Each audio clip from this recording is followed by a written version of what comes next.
Hey, it's Tyler from Rehab to Fab Designs, and I am so excited to share with you my new dining table. See this table here? This is from Neiman Marcus, and it's gorgeous, but it has a price tag of $3,299. This one's pretty too. This is from Birch Lane. Check out the price on it. This one comes in at a whopping $12.99 on sale. And while these are gorgeous, I can't quite afford them, so my husband built one for me because of two things. One, can't nobody at my house afford that. And two, we love all things DIY. Since we don't have a sawmill, logs, and a wood lathe laying around, he decided to build my table legs using individual pieces that he cut and tapered to give the look of the same ones from the stores.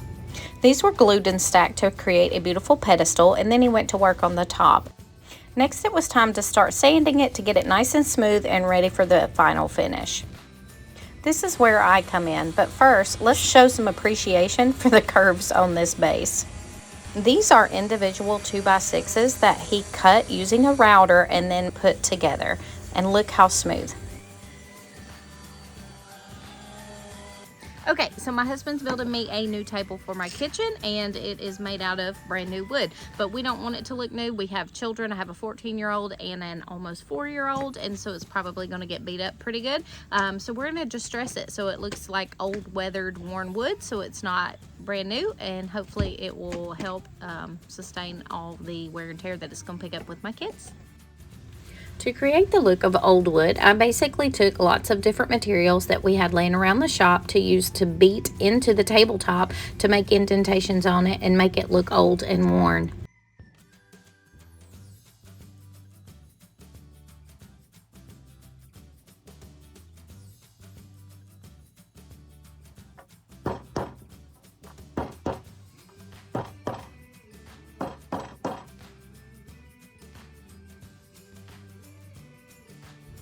Here's a close-up view just so you can kind of see the marks that I've put in it. Some of my favorites are done with the screw, where I use the hammer to just kind of lay the screw down on top of the table and then hit it with the hammer and leave those little marks in it.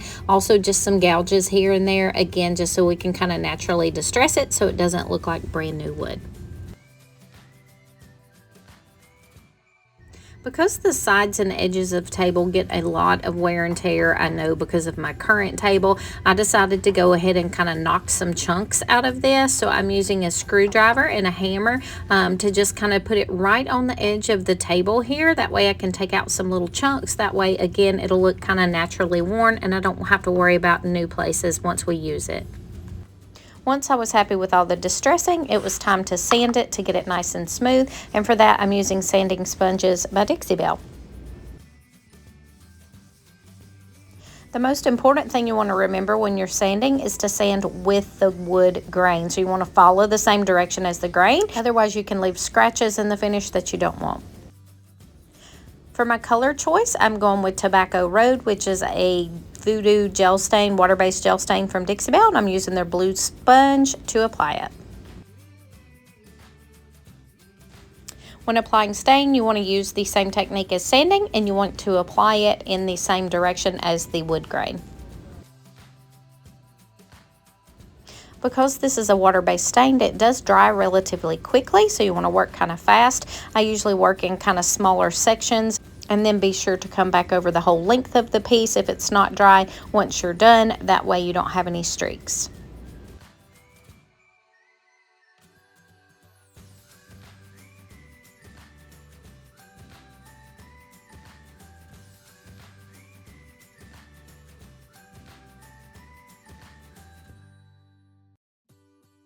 So remember how we made all those little indentations in the top of this table? We did that to distress it. For those, you want to make sure you get your stain down in there, because if you just go right over the tabletop and don't get it down in those low spots, those spots are going to be natural wood when we're done. And the look we're actually going for is, once we distress this back, we want those parts to be actually darker so it looks like the stain is sitting down in them. So for that, just take your Voodoo Gel Stain and just put you a little small amount right into those low spots and then rub right over the top.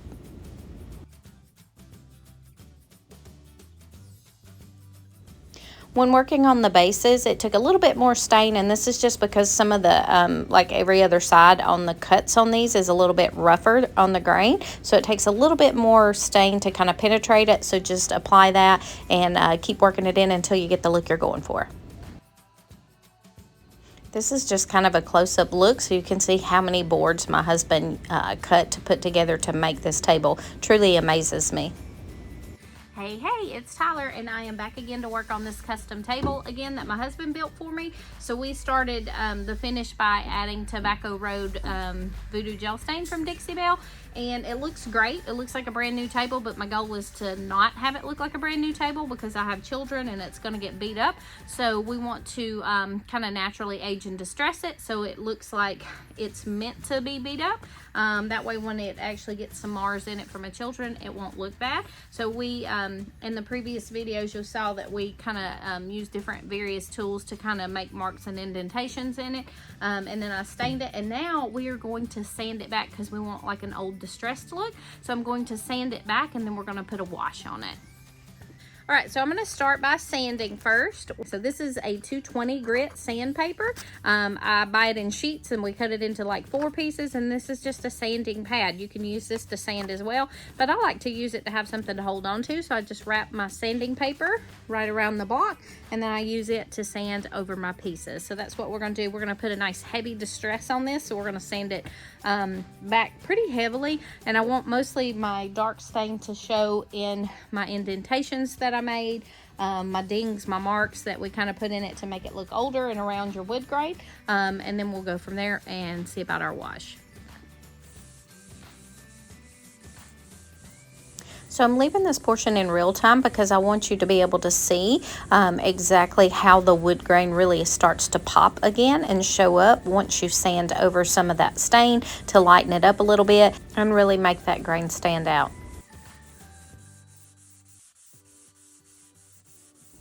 Here's a comparison for you so you can see where I just distressed it. It's a lot lighter in between the wood grain, and you can see the dark areas in those indentations, and then this is it with just the stain on it alone without sanding.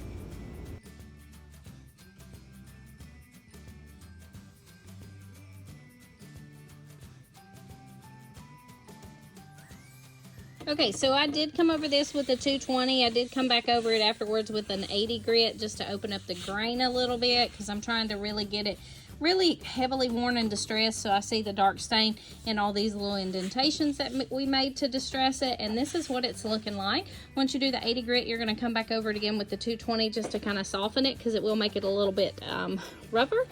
But in comparison, so this is what it looks like just with the stain on it, and then here's what it looks like sanded back to distress it.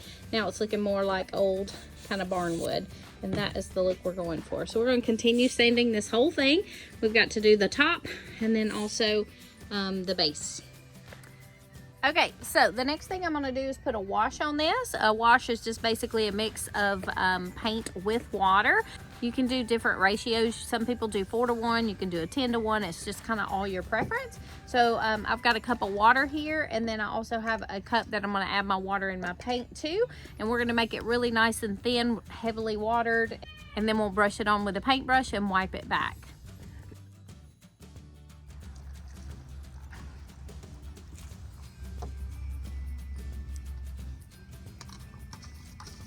So I added water up to this second line here on my solo cup.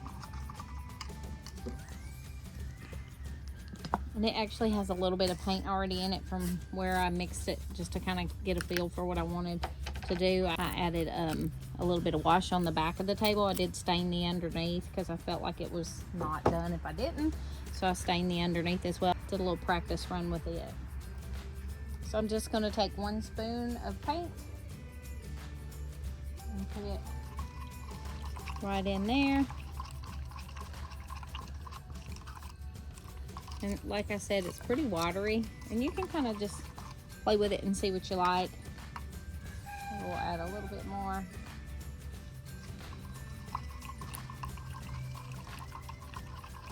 Because we can always add some more and go back over it if we want. So we'll just mix this up and then we'll start brushing it on.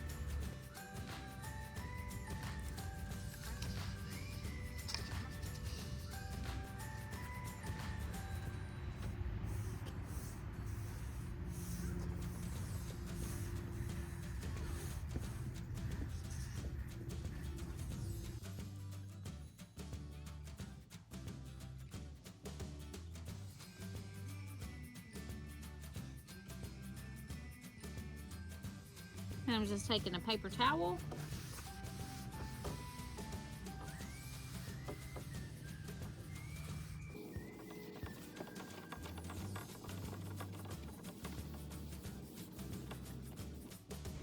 Continue brushing your wash all along the whole length of the table, working from one side to the other, again following the wood grain, and then come back over with a lint-free cloth or a paper towel and wipe back the excess.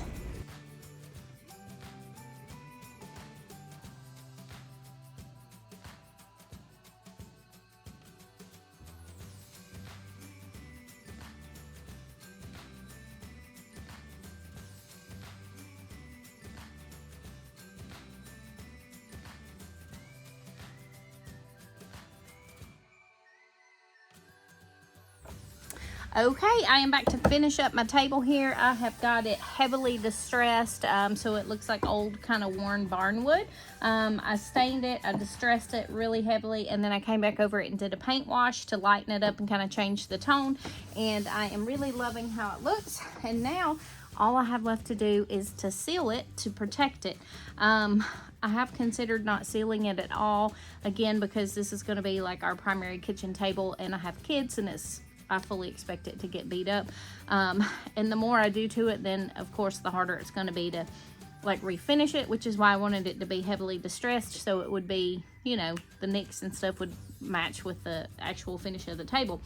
But I do want to seal it for protection, so for that I'm using Dixie Belle's Clear Coat. Flat is kind of my go-to. I'm not big on a high sheen on furniture. Sometimes I am, it depends on the pieces, if it's kind of a classy piece, but for something like this, it's going to get a lot of use and a lot of wear and tear, like every day, couple meals a day we sit at our kitchen table, our current one.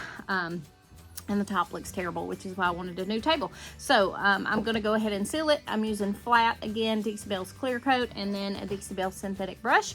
I'm going to paint this in the direction of the grain, just so it's nice and smooth. Try not to overwork it, because if you do, it starts drying pretty quick. Dixie Belle's Clear Coat is a water-based product, so it does dry pretty quick, which is good, but try not to overwork it. Put it on, smooth it out, get any brush marks out, and then leave it be and let it dry. Once you get done and everything's nice and dry, you can come back and sand it to get it nice and smooth, and then come back with another coat, and you can do this 2 to 3 times till you feel you have adequate coverage. Okay, let's get started.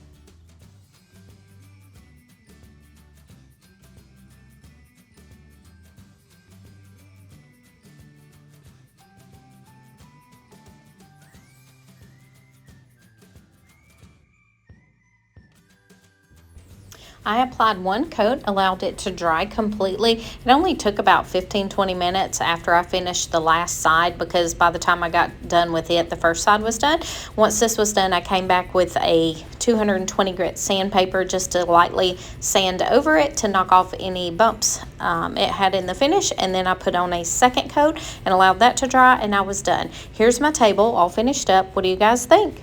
Just as pretty as a $3,000 table, in my opinion. As always, thanks for watching, and be sure and follow along with Dixie Belle and Rehab to Fab Designs.